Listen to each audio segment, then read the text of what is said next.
Being a digital nomad and travel the world is the dream of more and more people every year. But it can also be very overwhelming, especially if you want to go nomad and still trying to explore all the new countries and places that you are visiting. So how to afford the digital nomad lifestyle and travel full-time when you are new in the game? Well, I asked myself the same question for so long, and in this video I want to share with you my top 5 shortcuts, can I say it like this, that helps me to become a digital nomad myself and being able to not go broke along the journey. So let's start with the most important thing, your health, because I mean everything becomes secondary when you don't feel good, right? So I want to share with you how to cover yourself in these terms without breaking the bank and still allow yourself to afford to become a digital nomad. Imagine this scenario. You are traveling the world and living your digital nomad lifestyle and enjoy all the countries that you are visiting, and suddenly you realize that you forgot your doctor appointment back home,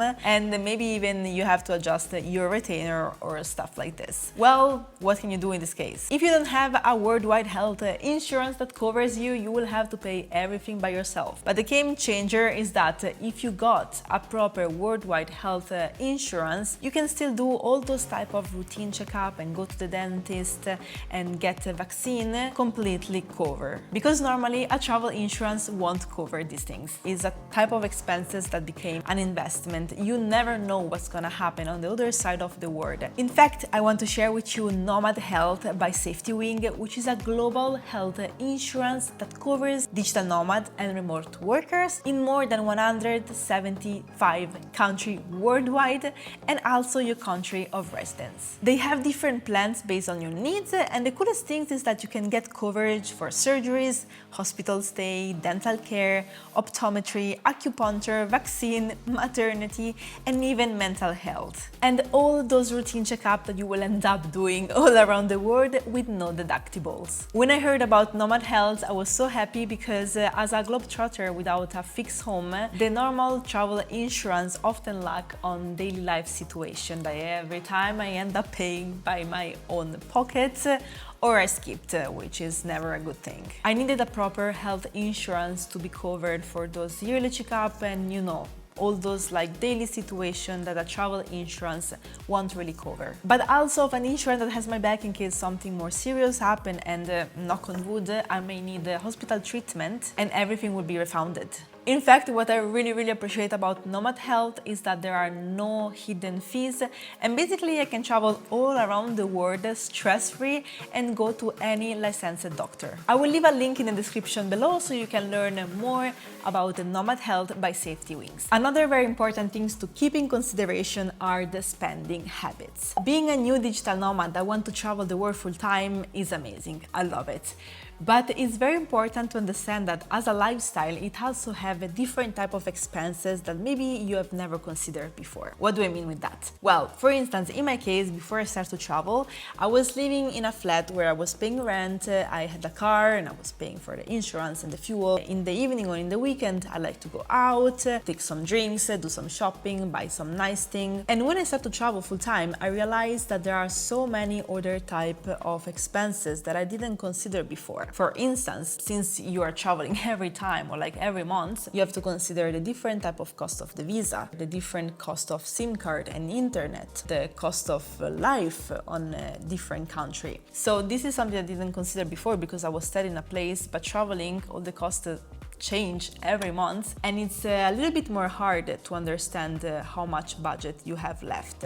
So it's very important that as new digital nomads, you do your research in advance before going to a place. Also to understand, how much budget you have and if you can actually afford that country or not. If you go to Europe, it will be much more expensive, the life, than Central America or in Southeast Asia. So make sure to do your research in advance and adjust your spending habits in order to be able to afford a digital nomad lifestyle everywhere you want to go and make smart decisions about your spending. The third thing is about embracing a minimal lifestyle.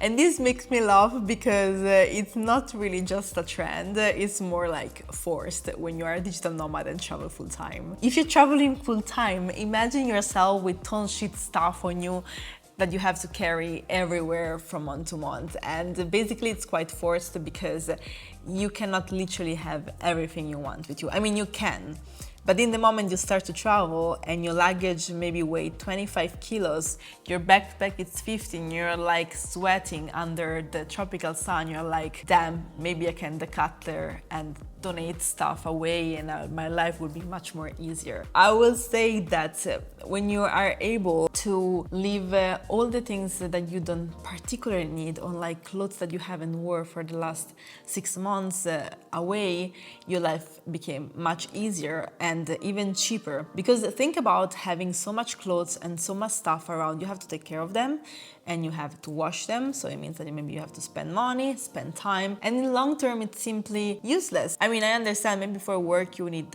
your laptop or your cameras, etc.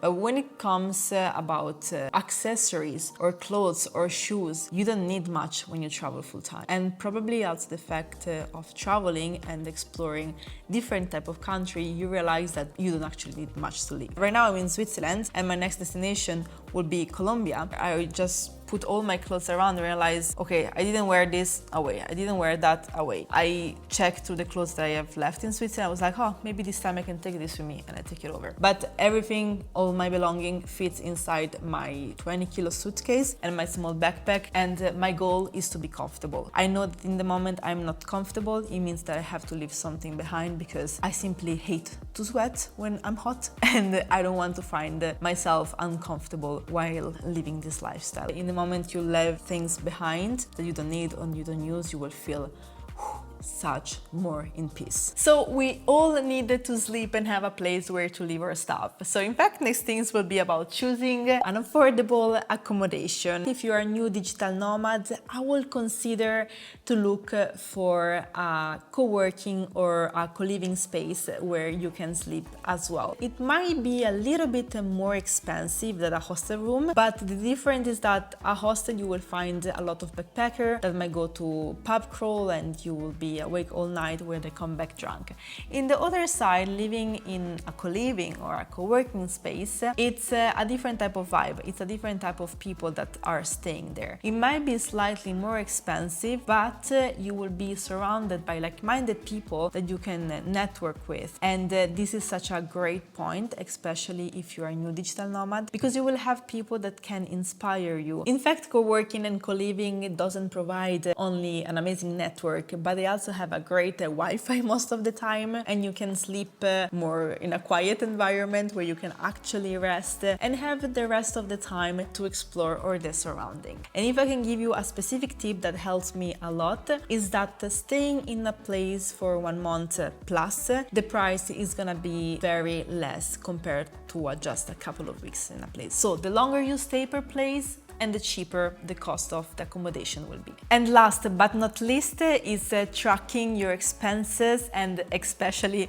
sticking to your budget. Financial discipline is such an important skill to have that you can always build, by the way, and keeping tracking on the expenses is such a crucial thing to do in order to be able to maintain the full-time traveling lifestyle while being a digital nomad. The idea is to create a budget that covers all your main expenses, for instance, accommodation, food, transportation, visa, and all the other necessities. And you can make use of budgeting apps or a spreadsheet. You don't need anything fancy really. It's just enough that you are aware of your monthly expenses, at least in general, in order to give yourself a budget to stick to. Because it's not as easy as back home, being in a place, as we said before, traveling full time is a thing, is a lifestyle. So make sure to be ready for it. It's gonna be awesome, I promise. Just make sure to stick to your budget. And you know, this will not only give you the opportunity to live